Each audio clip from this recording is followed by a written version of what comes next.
Ma famille qualifiait ma carrière de « petit boulot sur ordinateur », tout en se servant de moi.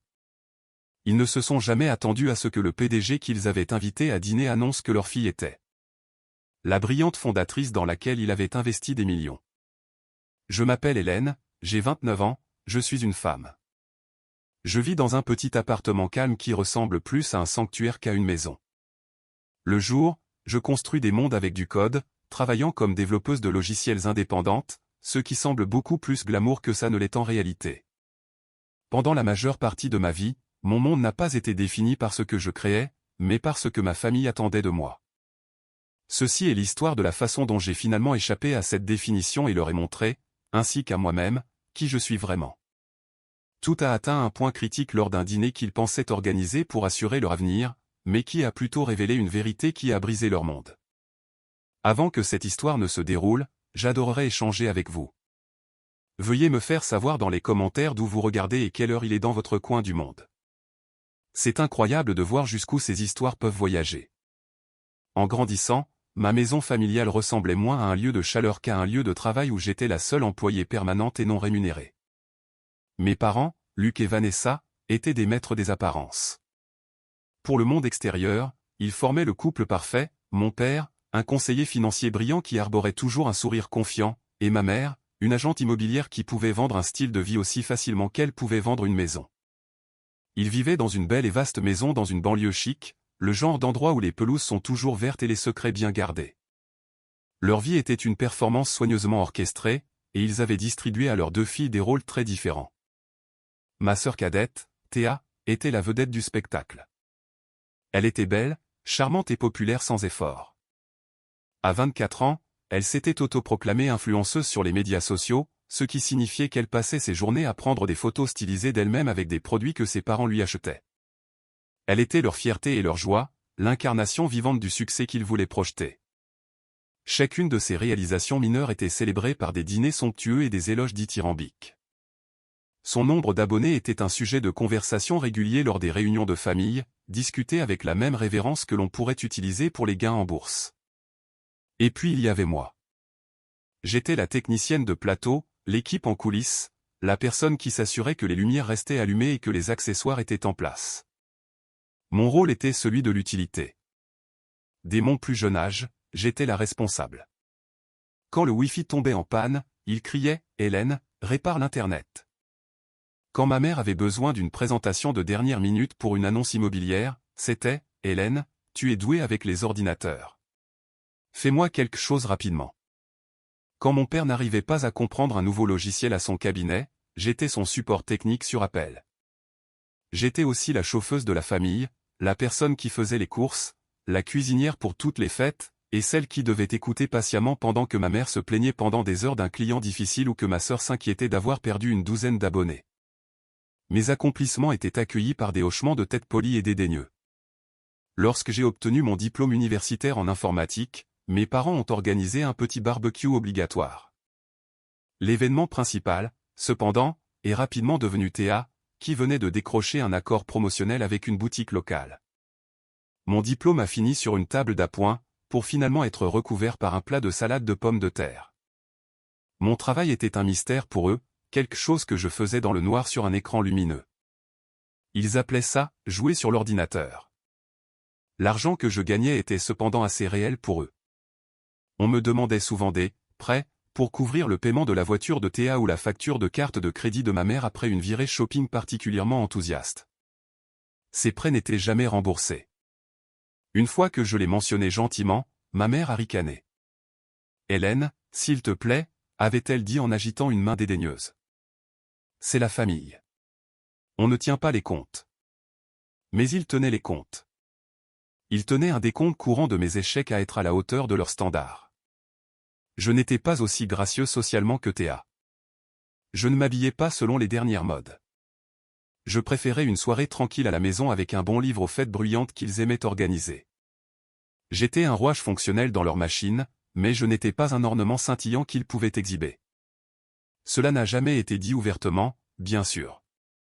C'était communiqué à travers 1000 petites piques, la façon dont leurs yeux devenaient vitreux quand je parlais d'un projet qui m'enthousiasmait, la façon dont ils m'interrompaient pour poser une question triviale à Théa.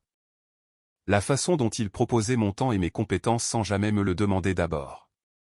Oh, Hélène peut le faire, était la devise non officielle de la famille. Elle n'a pas grand-chose de prévu. La vérité, c'est que j'avais des choses de prévues. J'étais une développeuse talentueuse qui se bâtissait une réputation auprès de mes clients pour ma fiabilité et mon innovation. J'avais des amis, des passe-temps et mes propres rêves. Je rêvais de créer ma propre entreprise un jour, de construire quelque chose qui soit vraiment à moi. Mais dans cette maison, ces rêves semblaient lointains et fragiles.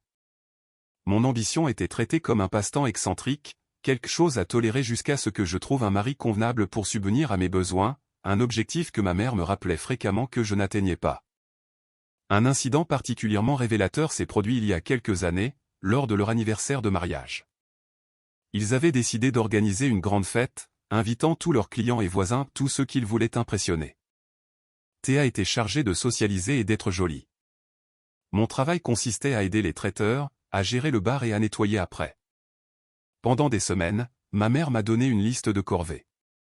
Je devais concevoir les invitations, gérer les réponses en ligne, créer un diaporama de photos de leur vie commune et même réparer les lumières du jardin qui clignotaient.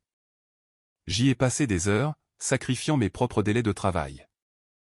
Le soir de la fête, je courais partout pour remplir les verres de vin et débarrasser les assiettes quand un des collègues de mon père, un homme que je n'avais jamais rencontré, m'a arrêté. Le personnel du traiteur fait un travail merveilleux, a-t-il dit gentiment. Avant que je puisse le corriger, ma mère est intervenue, posant une main parfaitement manucurée sur son bras. Oh, ce n'est que notre Hélène, dit-elle en riant, comme si cela expliquait tout. Elle est tellement serviable. L'homme a regardé de sa personne à ma tenue de serveuse ou une chemise et un pantalon noir uni que j'avais porté par souci de praticité et a esquissé un petit sourire compréhensif. À ce moment-là, je n'étais pas leur fille. J'étais laide, la fille invisible qui rendait leur belle vie possible, mais qui n'était jamais censée en faire partie. J'ai souri en retour, un sourire creux et douloureux, et je suis retourné ramasser les verres vides. C'était juste un autre jour dans la vie de la servante dans ma propre maison. Mais un jour viendrait où mon invisibilité deviendrait ma plus grande force. Le point de rupture n'est pas arrivé avec une explosion dramatique, mais avec une demande discrète et déraisonnable qui semblait être l'aboutissement de 1000 autres. C'était un mardi soir, et je venais de terminer un appel marathon avec un client d'un autre fuseau horaire. J'étais épuisé, mon cerveau bourdonnant de lignes de code. Tout ce que je voulais, c'était manger un bol de céréales et m'effondrer dans mon lit. C'est alors que mon téléphone a sonné, affichant « Maman » sur l'écran.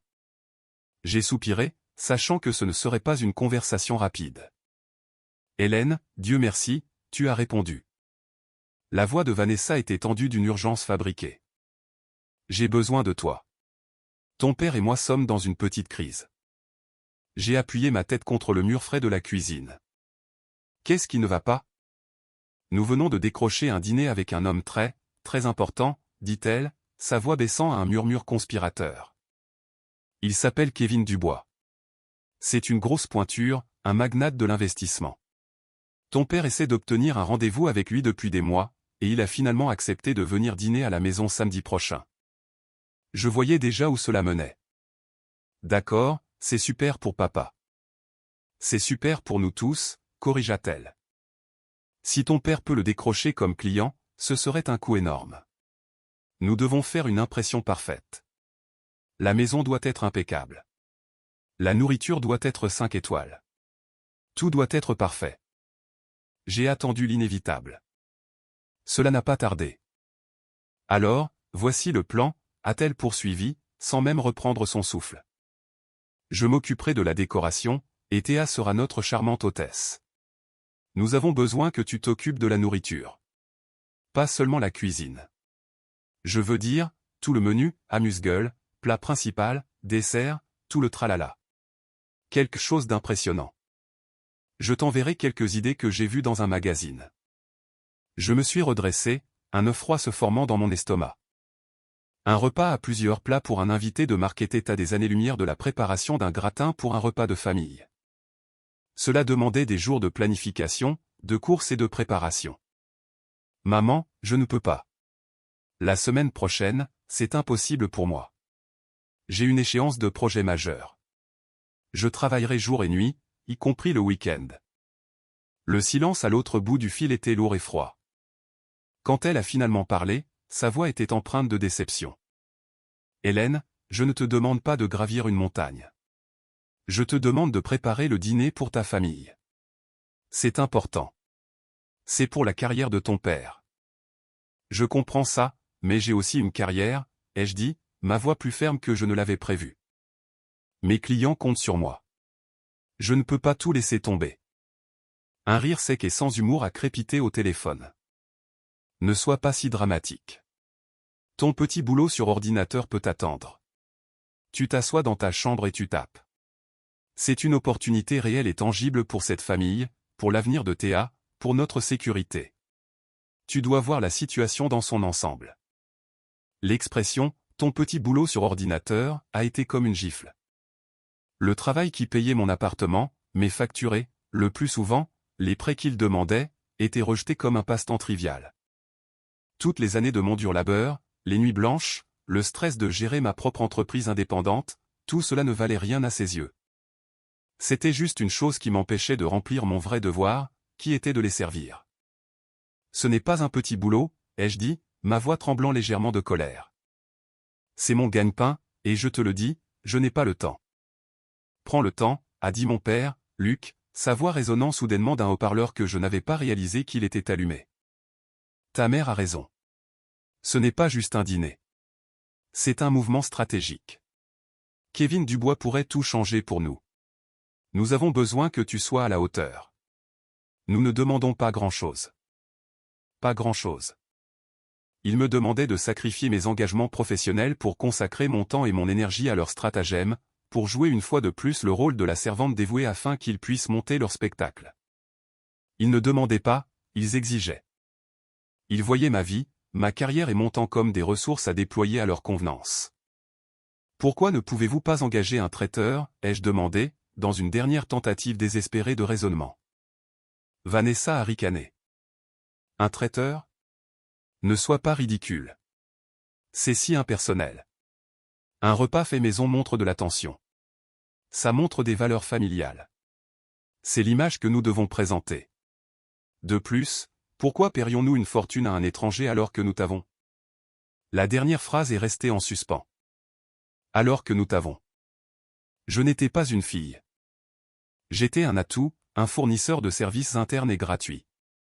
Je suis désolé, ai-je dit, et les mots semblaient à la fois terrifiants et libérateurs. La réponse est non. Les retombées ont été immédiates.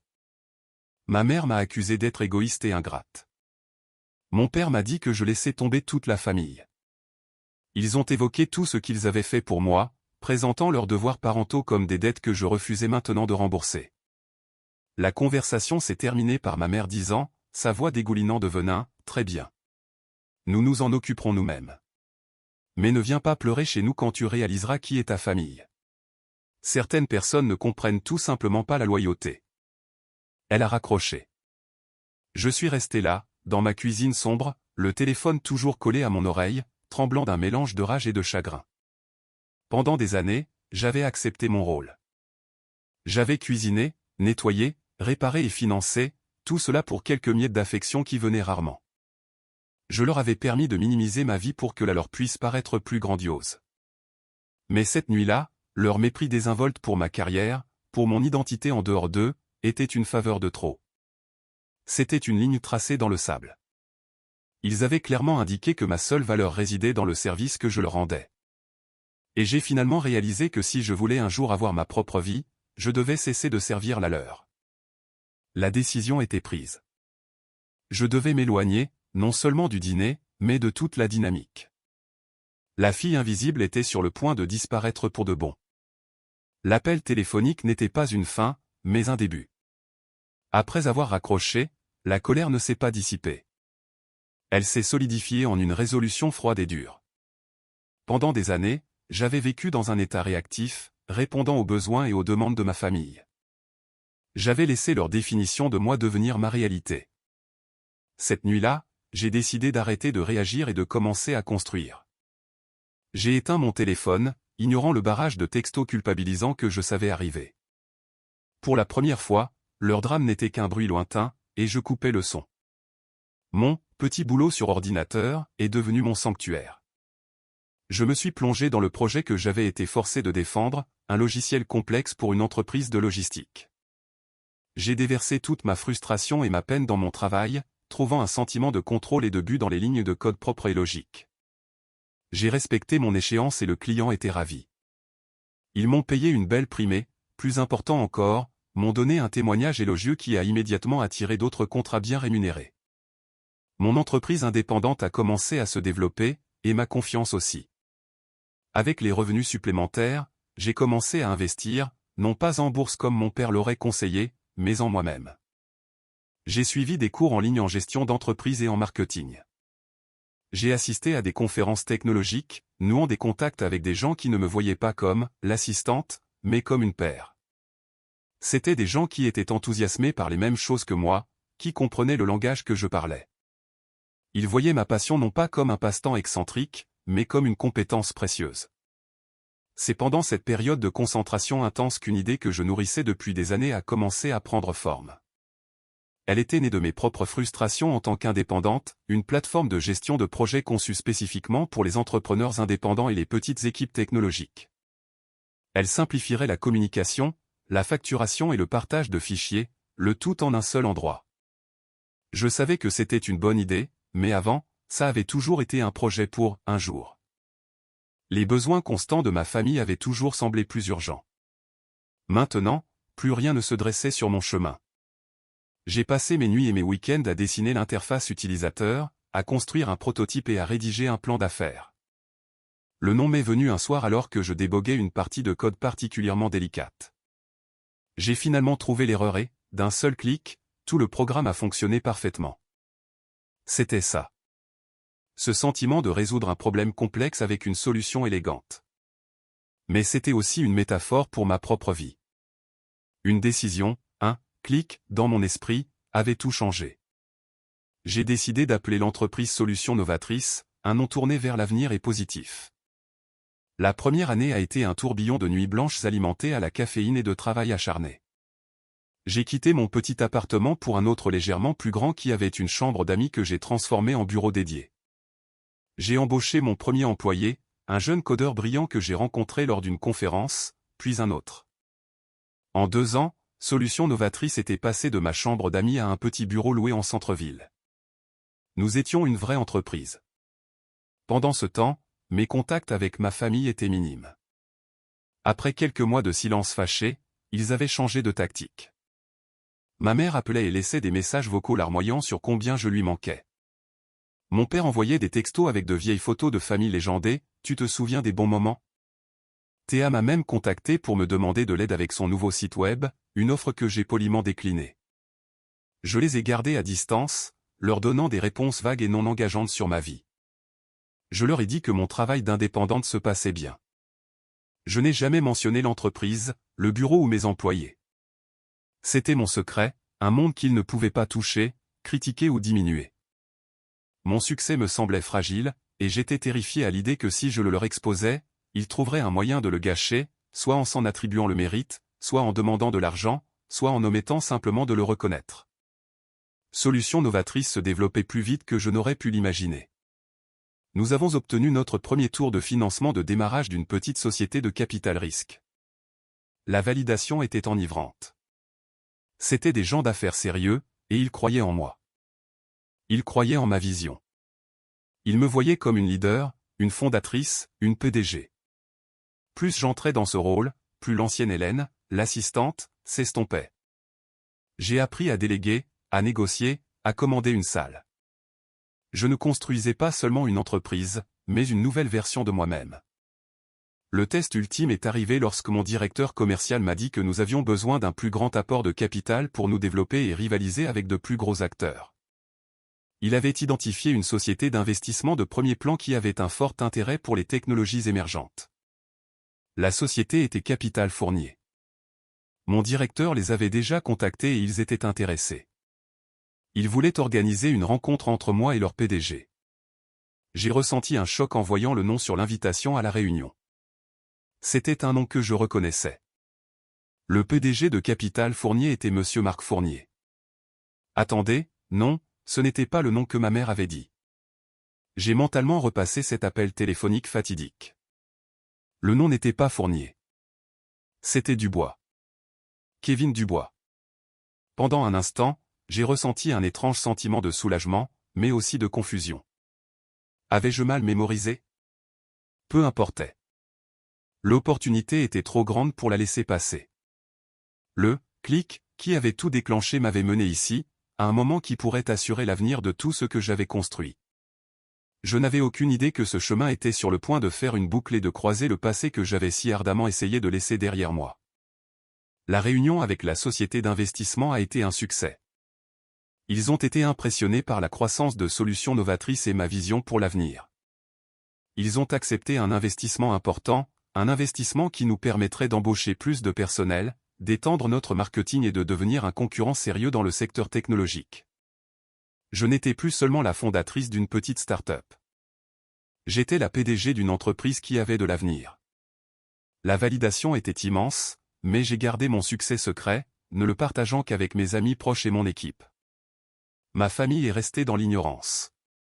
Environ un an après avoir considérablement réduit les contacts, ma mère a lancé une nouvelle campagne pour me ramener dans le giron familial. Les messages vocaux larmoyants ont été remplacés par des textos joyeux et bavards. Je pense à toi, ma chérie. J'espère que tu vas bien. Elle m'a invité à déjeuner. J'étais hésitante, mais une partie de moi, celle qui aspirait encore à une famille normale, a décidé d'y aller. Nous nous sommes rencontrés dans un café lumineux et aéré. Vanessa se comportait de la meilleure des manières. Elle m'a posé des questions sur mon travail dans les termes les plus vagues possibles et n'a pas insisté pour avoir des détails quand je lui ai donné ma réponse standard, ça se passe bien. Elle a parlé de vacances récentes, d'un nouveau sac de créateur qu'elle avait acheté et, bien sûr, des derniers triomphes de Théa dans le monde des médias sociaux.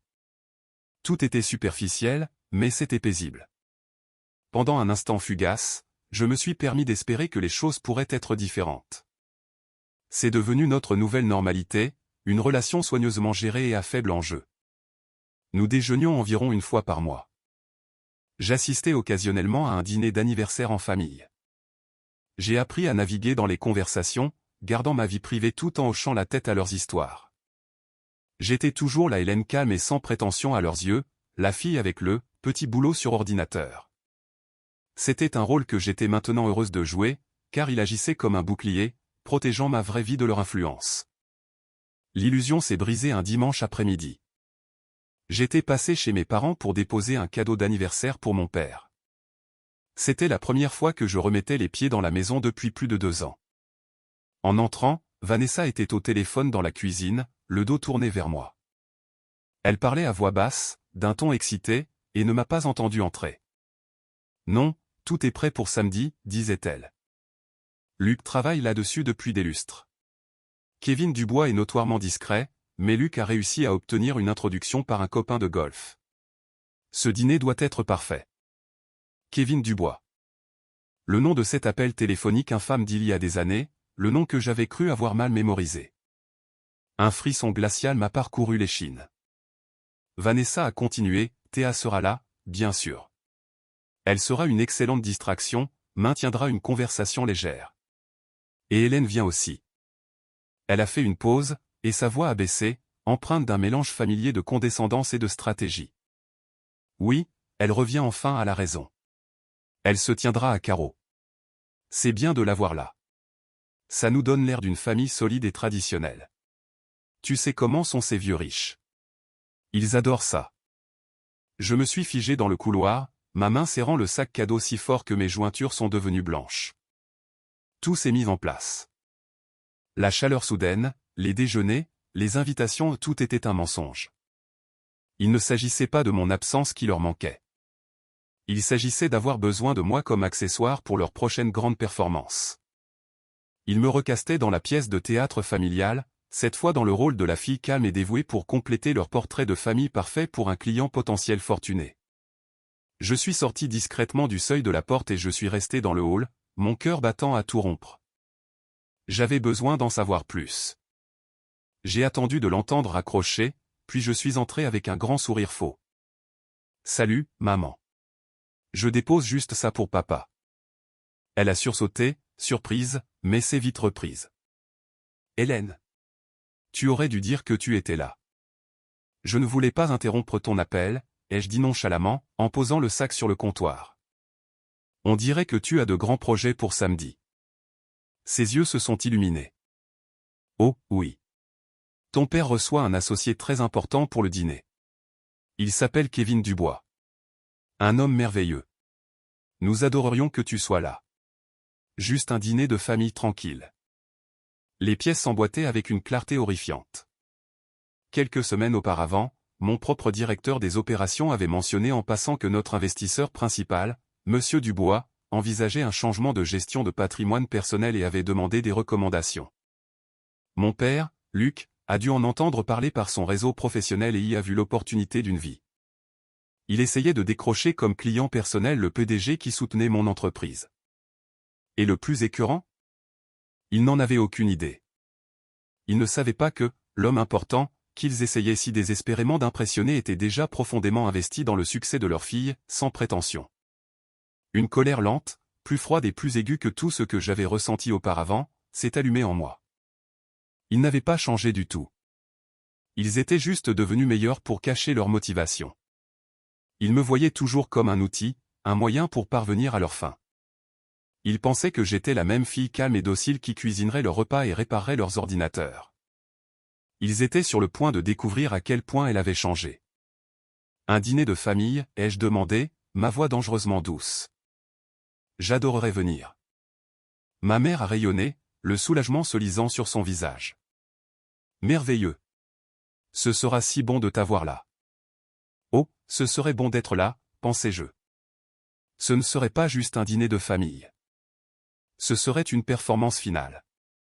Seulement cette fois, je ne serais pas la technicienne de plateau. Je serais celle qui dirigerait le spectacle. La semaine précédant le dîner fut une leçon de maître en matière de tromperie, tant de leur part que de la mienne. Ma mère m'appelait tous les jours avec des mises à jour et des instructions, reprenant facilement son rôle de commandante en chef. Elle dictait le code vestimentaire, quelque chose de simple et élégant, ma chérie, rien de trop technique, le menu qu'elle avait choisi, et mes tâches pour la soirée. Dans une démonstration d'audace stupéfiante, elle m'a demandé si je pouvais arriver tôt pour l'aider avec les détails fins de la préparation du repas, car elle se sentait dépassée. Il y a des années, cela m'aurait plongé dans une spirale de ressentiment. Maintenant, c'était presque amusant. J'ai tout accepté avec un ton serein et serviable qui semblait la ravir. Bien sûr, maman. Je serai là à 16 heures. Que puis-je faire pour aider avec les amuse-gueules ? J'ai parfaitement joué le rôle de la fille dévouée et repentie. Chaque « oui », bien sûr, et « pas de problème », joyeux était une brique soigneusement placée dans le piège que je tendais. À l'intérieur, j'étais un tourbillon de planification stratégique. Je savais que je devais gérer cela parfaitement. Une dispute ou une révélation dramatique ne ferait que me faire paraître instable et peu professionnel devant Kevin. Ma vengeance ne pouvait pas être bruyante. Elle devait être discrète, précise et dévastatrice. Elle devait être livrée non pas avec un cri, mais avec un sourire. Mon premier appel fut pour mon propre bureau. J'ai parlé à mon assistante. « Sarah, ai-je dit, peux-tu me sortir mon emploi du temps avec Monsieur Dubois ? J'ai besoin de connaître chaque réunion, chaque appel, chaque courriel que nous avons échangé au cours de la dernière année. » Mon deuxième mouvement fut de faire des recherches sur mon propre investisseur. Je connaissais Kevin Dubois comme un homme d'affaires vif et pragmatique qui valorisait l'innovation et l'intégrité. Nous avions une relation professionnelle fantastique. Il était dur mais juste, et il me respectait en tant que PDG. Je me suis souvenu qu'il avait mentionné sa passion pour la philanthropie, en particulier pour le financement de programmes éducatifs pour les jeunes défavorisés dans l'estime. Cela m'a donné une idée. Le jour du dîner, j'ai fait ce qu'on m'avait dit. Je suis arrivé chez mes parents à 16 heures précises, vêtu d'une robe fourreau simple mais d'apparence coûteuse, bien loin de mes jeans et sweats à capuche habituels. Ma mère, Vanessa, m'a examiné avec un hochement de tête approbateur. « Oh, Hélène, tu es si jolie quand tu t'apprêtes », a-t-elle gazouillé, comme si j'étais un vieux vase poussiéreux qu'elle venait de polir. J'ai passé les 2 heures suivantes dans sa cuisine immaculée à jouer le rôle de sous-chef. J'ai coupé des légumes, arrangé un plateau de fromage et mis la touche finale à un dessert qu'elle avait acheté dans une pâtisserie chic mais qu'elle prévoyait de faire passer pour le sien. Théa entrait et sortait, se plaignant de la vitesse du Wi-Fi qui affectait sa capacité à publier sur Instagram. Mon père, Luc, faisait les 100 pas dans le salon, répétant ses arguments sur les tendances du marché et la diversification de portefeuilles. L'air était chargé d'ambition et d'anxiété. Ils étaient tellement absorbés par leur propre performance qu'ils ne m'accordaient aucune réelle attention autre que pour donner des ordres. Pendant que je travaillais, j'écoutais. Ils parlaient de Kevin Dubois sur des tons révérencieux, discutant de sa valeur nette, de son influence et du prestige qui découlerait de la gestion de son argent. Cela mettra notre cabinet sur la carte, a dit Luc, ajustant sa cravate pour la 10e fois. Avoir Kevin Dubois comme client est le sceau d'approbation ultime. Nous devons juste être parfaits, s'inquiétait Vanessa, en gonflant un coussin décoratif. Théa, n'oublie pas de lui poser des questions sur ses voyages. Et Hélène, dit-elle en se tournant vers moi, essaie juste d'être agréable. Laisse ton père parler. Ne t'inquiète pas, ai-je dit, ma voix douce comme de la soie. Je ne dirai pas un mot. Juste avant 19h, je me suis excusé pour me rafraîchir. Dans la salle de bain des invités, j'ai pris une profonde inspiration et envoyé un rapide message texte. C'était au numéro personnel de Kevin Dubois, un numéro que j'avais parce qu'il était l'un de mes partenaires commerciaux les plus importants. Le message était simple, Kevin, au plaisir de te voir ce soir. Le monde est petit, n'est-ce pas? Hélène. 1 minute plus tard, mon téléphone a vibré. Sa réponse, Hélène, je n'en avais aucune idée. Cela vient de devenir beaucoup plus intéressant. À bientôt. La scène était prête. Les acteurs étaient en place, et l'invité d'honneur était maintenant conscient que le scénario de la soirée avait une co-vedette secrète et non annoncée. Je suis retourné dans le salon, un petit sourire sincère sur mon visage pour la première fois de la journée. Ma famille l'a pris pour du contentement, pour la satisfaction tranquille d'une fille heureuse d'être de retour à sa place. Ils n'avaient aucune idée que c'était le sourire d'une réalisatrice regardant son chef-d'œuvre sur le point de commencer. La sonnette était sur le point de retentir, et le rideau allait se lever sur l'acte final. À 19h30 précise, la sonnette a retenti. Une tension électrique soudaine a rempli la maison. Luc a redressé sa cravate une dernière fois. Vanessa a lissé sa robe et Théa a arboré un sourire éblouissant et étudié. « J'y vais » a-t-elle annoncé en glissant vers la porte. Je suis resté en arrière-plan, debout tranquillement près de l'entrée de la salle à manger, exactement là où un bon personnage secondaire devrait être. Mon cœur battait à un rythme régulier et calme. Je n'étais pas nerveuse. J'étais prête. Théa a ouvert la porte pour révéler un homme grand et distingué, aux cheveux grisonnants et à la posture confiante et décontractée. C'était Kevin Dubois. Il était exactement comme je me souvenais de lui lors de notre dernier conseil d'administration, impeccablement vêtu, avec des yeux vifs et intelligents qui ne manquaient rien. « Kevin, bienvenue » a tonné mon père, s'avançant la main tendue. « C'est un honneur absolu de vous avoir chez nous. Je suis Luc, et voici ma femme, Vanessa. » « Le plaisir est tout pour moi » a dit Kevin, en leur serrant la main avec une chaleur polie. « Merci beaucoup de m'avoir invité. »« Et voici notre plus jeune fille, Théa » a dit Vanessa, rayonnant en poussant Théa en avant. Théa a fait une petite révérence. « C'est tellement incroyable de vous rencontrer, monsieur Dubois. Je suis une grande admiratrice de votre travail. » Kevin a souri poliment, bien que je puisse voir une lueur de détachement professionnel dans ses yeux. « S'il vous plaît, appelez-moi Kevin. » Ma famille a commencé à le conduire dans le salon, dans un tourbillon d'hospitalité obséquieuse. Ils lui ont offert un verre, l'ont dirigé vers le fauteuil le plus confortable et ont entamé la conversation qu'ils avaient si soigneusement répétée. Je suis resté où j'étais, attendant. Je savais qu'il m'avait vu. J'avais croisé son regard au moment où il avait franchi la porte, et j'ai vu un bref éclair de reconnaissance et de surprise avant que son masque professionnel ne se remette en place. Il jouait aussi son rôle. Après quelques minutes où Luc expliquait l'histoire du scotch single malt qu'il avait versé, Vanessa a finalement fait un geste vague dans ma direction. « Et là-bas, c'est notre autre fille, Hélène » a-t-elle dit, son ton étant le même que celui qu'elle avait utilisé pour présenter le traiteur à sa fête d'anniversaire des années auparavant. C'était une pensée après coup, un élément de décor dont elle devait tenir compte. Luc a gloussé. « Hélène est notre discrète. Elle travaille avec les ordinateurs. Le comportement de Kevin Dubois a complètement changé. Il a détourné toute son attention de mes parents, son sourire poli se transformant en un sourire sincèrement chaleureux et éclatant. Il s'est levé et s'est dirigé directement vers moi, ignorant les regards stupéfaits sur leur visage. « Hélène, a-t-il dit, sa voix remplie d'un plaisir sincère. C'est fantastique de te voir. Je n'avais aucune idée que c'était ta famille. » Quand il m'a rejointe, il m'a prise dans ses bras pour une brève et amicale étreinte, au lieu d'une poignée de main.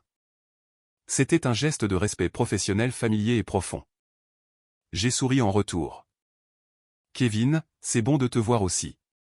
Bienvenue. » Le salon était complètement silencieux. Mes parents et ma sœur étaient figés, la bouche légèrement bée. Ils ressemblaient à des statues dans un musée des attentes brisées. Leur cerveau essayait visiblement de traiter la scène, le magnate de l'investissement milliardaire, leur poule aux œufs d'or, embrassant chaleureusement leur fille, discrète. Luc a été le premier à se reprendre, bien que sa voix soit tendue. « Vous deux. Vous vous connaissez ?» Kevin s'est tourné vers lui, son expression étant celle d'une confusion polie. « Si nous nous connaissons ?» Luc, Hélène est l'une des fondatrices les plus brillantes dans lesquelles j'ai eu le privilège d'investir. Solutions Novatrice est l'un des actifs les plus performants de notre portefeuille technologique. Il s'est ensuite retourné vers moi. Honnêtement, la majeure partie du crédit pour cela revient au leadership de votre PDG ici présente. Il a fait un geste vers moi. PDG ? Le mot flottait dans l'air, électrique et lourd. J'ai vu la couleur quitter le visage de ma mère. Le sourire confiant de mon père avait disparu, remplacé par un regard bouche bée. Théa clignait simplement des yeux, son sourire d'influenceuse complètement effacé. PDG, a chuchoté Vanessa, le mot à peine audible. Kevin, soit véritablement inconscient, soit un acteur magistral, a continué. Absolument. Hélène a bâti son entreprise à partir de rien. C'est l'un des esprits les plus vifs de l'industrie. Vous devez être incroyablement fier. Fier ? Le mot était un poignard. Mes parents se tenaient là, sans voix. Tous les mensonges, tous les dénigrements, toutes les années à me traiter comme une assistante avec un petit boulot sur ordinateur, s'effondraient autour d'eux sous le jugement silencieux du seul homme qu'ils voulaient impressionner par-dessus tout. Mon père s'est raclé la gorge, essayant désespérément de sauver la situation. Eh bien, oui, bien sûr, nous. Nous avons toujours soutenu les projets d'Hélène. Les yeux perçants de Kevin ont passé du visage nerveux de mon père au mien. Il a tout compris à cet instant. Il a vu toute l'histoire. Mais il ne les a pas dénoncés. Il a fait quelque chose de bien plus efficace. Il a orienté la conversation vers les affaires, mais a dirigé toutes ses questions et son attention vers moi. Alors, Hélène, a-t-il dit, ignorant complètement ma famille stupéfaite, à propos de ce nouveau déploiement de fonctionnalités pour le 4e trimestre. J'avais quelques réflexions. Il avait effectivement écarté mon père comme étant sans importance. Il parlait au véritable pouvoir dans la pièce. Il parlait à sa partenaire commerciale, à son égale, à la patronne. La scène soigneusement construite par mes parents pour leur grande performance venait d'être démantelée, pièce par pièce, par la vérité. Et tout ce que j'avais à faire, c'était de rester là et de laisser faire. Le reste du dîner fut un exercice d'une gêne atroce. Mes parents étaient complètement déstabilisés. Leur scénario répété était inutile. Chaque sujet que mon père essayait d'aborder sur la finance, Kevin le faisait pivoter avec expertise, se tournant vers moi et demandant « Hélène, quelles sont tes pensées sur le marché d'un point de vue technologique, ou, Solutions Novatrice a magnifiquement navigué cette récession. Comment avez-vous géré votre trésorerie ?» Il n'était pas cruel. Il parlait simplement à la personne dans la pièce qu'il considérait comme une paire. Il me traitait avec la déférence et le respect dû à une PDG prospère. Et ce faisant, il rendait mon père, l'homme qui était censé le courtiser, totalement impuissant. Luc, qui avait prévu de se présenter comme un gourou de la finance, a été réduit à un hôte balbutiant, incapable de trouver sa place dans la conversation. Vanessa, pour sa part, était silencieuse. Elle n'arrêtait pas de me lancer des regards paniqués et confus, comme si elle essayait de résoudre une énigme complexe. Théa a tenté d'intervenir une fois avec une histoire sur une collaboration de marque, mais les mots sont morts dans sa gorge sous le poids de la discussion d'affaires sérieuses qui emplissait la pièce. Le repas 5 étoiles que j'avais aidé à préparer est resté en grande partie intact. L'atmosphère était si épaisse de tension non dite qu'on aurait pu la couper au couteau. Je suis resté calme et professionnel, répondant aux questions de Kevin de manière réfléchie et participant à la conversation comme je le ferais dans n'importe quelle salle de conseil. Je n'ai pas jubilé ni lancé de remarques acerbes. Je n'en avais pas besoin. Mon succès, et la reconnaissance ouverte de Kevin à son égard, faisaient tout le travail pour moi. La vengeance ultime ne consistait pas à crier ou à accuser. Elle consistait simplement à être moi-même, celle que j'avais construite loin de leur influence étouffante. Dès que le dessert fut terminé, Kevin a présenté ses excuses. C'était une soirée charmante, a-t-il dit en serrant les mains molles de mes parents. C'était merveilleux de vous rencontrer enfin tous. Il s'est tourné vers moi, son ton revenant à celui d'une collégialité chaleureuse. Hélène, je demanderai à mon assistante d'organiser un appel pour la semaine prochaine. Raccompagne-moi à la sortie. Je l'ai raccompagné jusqu'à sa voiture dans l'air frais de la nuit. Dès que nous avons été hors de portée de voix, il a laissé échapper un petit sifflement. Eh bien, a-t-il dit avec un sourire ironique, c'était l'un des dîners les plus inconfortables de ma vie. Est-ce que ça va? Je vais bien, ai-je dit. Et pour la première fois, cela semblait complètement vrai. Merci, Kevin. De m'avoir traité comme une PDG. Il a hoché la tête, comprenant ma véritable signification. Tu es une PDG, Hélène. Et une sacrée bonne PDG. Ne l'oublie jamais. Il est monté dans sa voiture et est parti, me laissant seul dans l'allée. Quand je suis rentré, la façade de civilité s'est brisée. C'était quoi, ça, a sifflé Vanessa, son visage déformé par la fureur et l'humiliation. Tu nous as piégés. Tu nous as fait passer pour des idiots. Je n'ai rien fait, ai-je répondu calmement, ma voix égale. Je suis juste venu au dîner auquel vous m'avez invité. Le reste, c'était juste la vérité. La vérité, a balbutié mon père, le visage rouge de colère. Tu nous as menti pendant des années, cachant ton succès, nous laissant croire que tu n'étais rien. Vous avez cru ce que vous vouliez croire, ai-je dit, la résolution froide d'il y a des années revenant. Vous n'avez jamais posé de questions sur ma carrière parce que ça ne vous intéressait pas. Vous ne me voyez pas comme plus qu'une commodité, une servante à appeler quand vous aviez besoin de quelque chose. Ce soir, vous ne vouliez pas d'une fille à votre table. Vous vouliez un accessoire. Le seul problème, c'est que votre accessoire s'est avéré être le personnage principal. J'ai regardé le visage furieux de ma mère, celui, déconcerté, de mon père, puis ma sœur qui semblait juste perdue. Je ne ressentais plus de colère. Je ressentais juste un profond sentiment de clôture. Ils ne pourraient plus jamais me faire de mal parce que je n'avais plus besoin de leur approbation. J'avais la mienne. J'en ai fini, ai-je dit doucement. J'en ai fini d'être votre assistante, votre distributeur de billets, et votre fille silencieuse et dévouée. J'en ai fini de jouer un rôle dans cette famille que vous avez écrit pour moi.